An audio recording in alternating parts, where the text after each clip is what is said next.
Hello everyone, I'm Joshua Clement with Lighty Contractors, and today I'm going to show you how to cut and install window trim.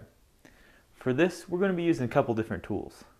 A tape measure, a pencil, and a trim nailer hooked to an air compressor. You will also need a compound saw or miter box. If you don't have one, see if your friend does. If not, you might be able to take it to a hardware store where they can cut it for you.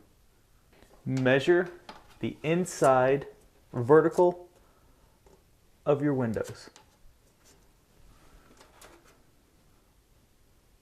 Make sure you measure both sides. Measure the cross pieces. Then measure the top and bottom. Go ahead and cut your trim to length. For this, we're going to be using a 45-degree angle. After you get your trim cut, go ahead and tack it into place. You want to make sure you don't nail it all off yet, in case you have to pull it off and redo something.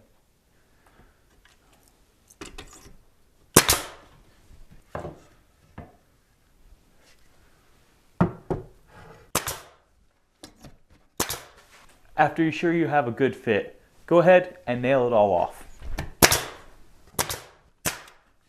I'm Joshua Clement with Lighty Contractors, and you just learned how to cut and install window trim. Thanks for watching, and good luck on your next project.